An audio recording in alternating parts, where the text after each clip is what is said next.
My name is Ryan Kohatsu, and I live for the outdoors. I'm a hunter, fisherman, birdwatcher, volunteer, and an all-around advocate for maintaining all personal connections to nature. But today, on my home of the Big Island, public game mammal hunting is about to disappear. Hunting is my strongest connection to the natural world, and from it stemmed many other interests. As I watch it disappear, I am compelled to tell the side from a hunter, from a lifelong resident of this island. Today you can turn on the TV, look at an ad, and easily find material from preservationists advocating for the complete statewide eradication of the wildlife people hunt and depend on here. Is that truly necessary? Is everything they say the whole picture? Perhaps I can welcome you to hearing another side.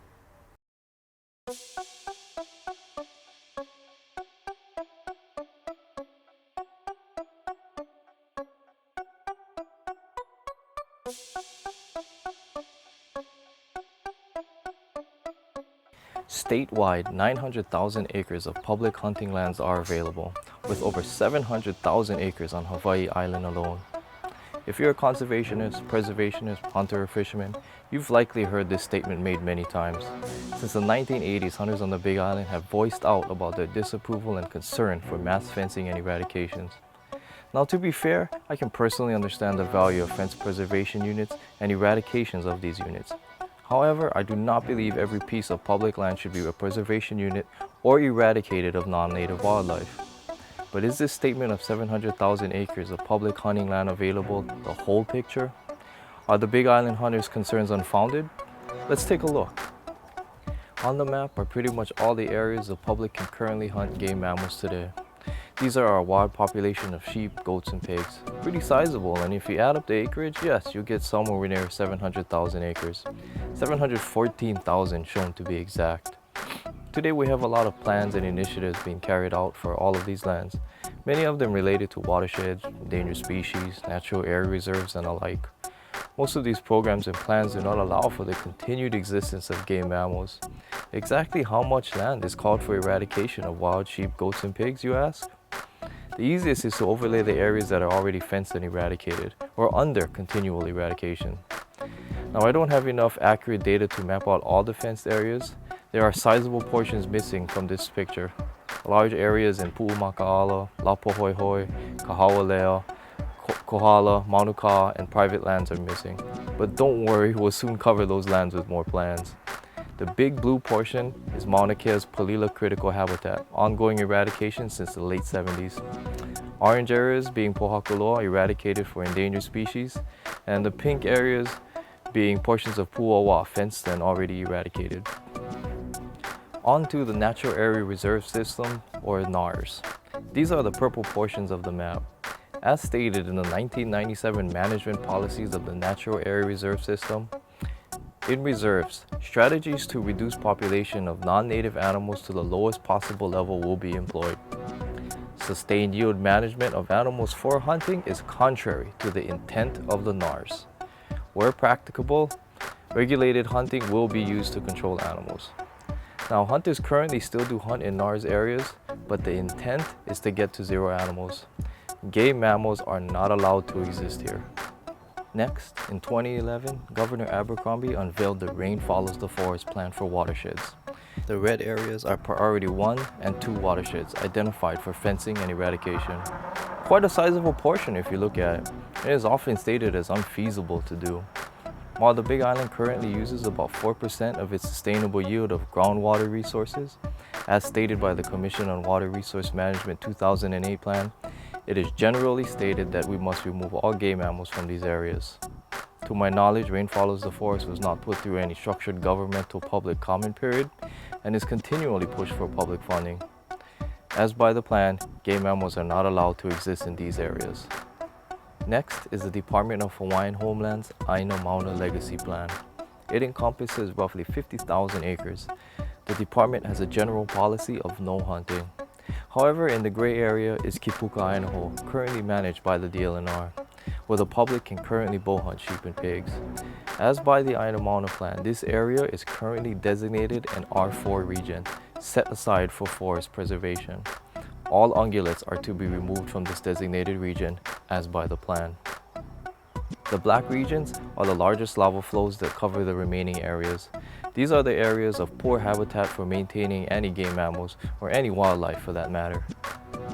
So if you take a look, there's a lot of area where we are currently held to policy of not maintaining any wild sheep, goats, or pigs.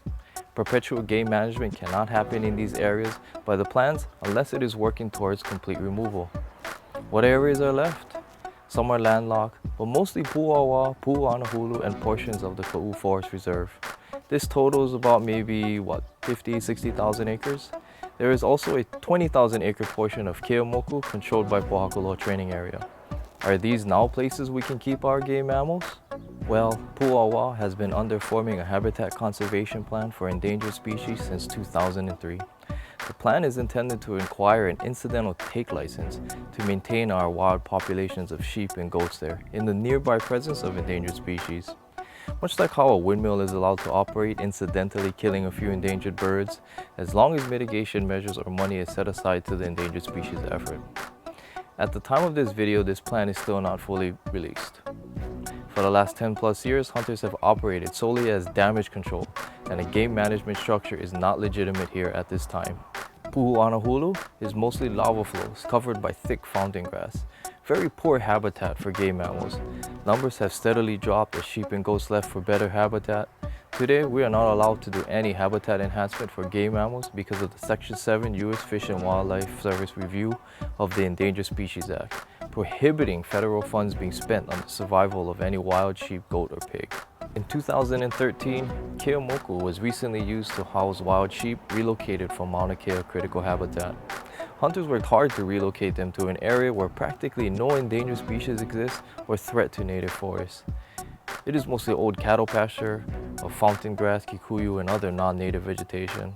The project was stopped when the Fish and Wildlife Service pulled their support and mandated an environmental assessment be done for the move.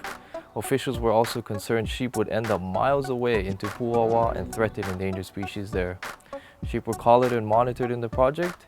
There is no evidence to date that any sheep have moved to Pu'awa. Currently, no sheep or goats can be moved there. So if you really look at it, there isn't a single place we can maintain a population of wild sheep, goat, or pig for public mammal hunting. Now, a lot of these plans will take decades to realize. However, they currently prohibit any sustained level of game management for hunting anywhere. Our hands are completely tied, and hunter requests fall on deaf ears. Some people look at what is happening in front of their faces without thinking about the future. We have game mammal hunting in areas today, but the future holds no place for them. So do hunters on the Big Island have a legitimate reason to be concerned? From my experience, hunters in Hawaii are solely viewed by preservationists as low-cost eradicators. They feel as long as hunters are killing everything, they are doing a good job and we can work together, essentially eradicating their culture, resource, and way of life themselves. Is that how conservation or preservation should work with hunters in Hawaii? Do hunters really have 700,000 acres to hunt? You be the judge. Hey, my fellow hunters and fishermen in Hawaii, thank you so much for all of your support. I can't do any of these videos or inflict any change without the support of all of you guys out there, so thank you so much. If you guys like these kinds of content, share it, like it, subscribe, tell your friends, and get involved in maintaining your fishing and hunting traditions here in this state. I think we've been getting treated a little unfairly in the last few years, so it would help if we could all band together and ask for reasonable things, stick to the facts, have those things come out there. And I make these videos because I've tried in the past through the correct channels to try and do things reasonably, but honestly, I find myself having to repeat the same things over and over, and it seems like you don't get any reasonable talk done. So the internet's on 24/7. You guys can share it. It can be repeated all the time. You guys can fact check anything I wrote on top of these videos. I think you'll find that there's reason and legitimacy to all of them. So, I'm just a hunter, want to protect that, but I also like endangered species and the forest and things like that too. So don't ever think it's one-sided. I just believe that we could use a little bit more balance in this approach. But anyway, that's the video. I'm going to have more later about some of the issues and other things that I think we should cover. But until then, see you guys later. Bye.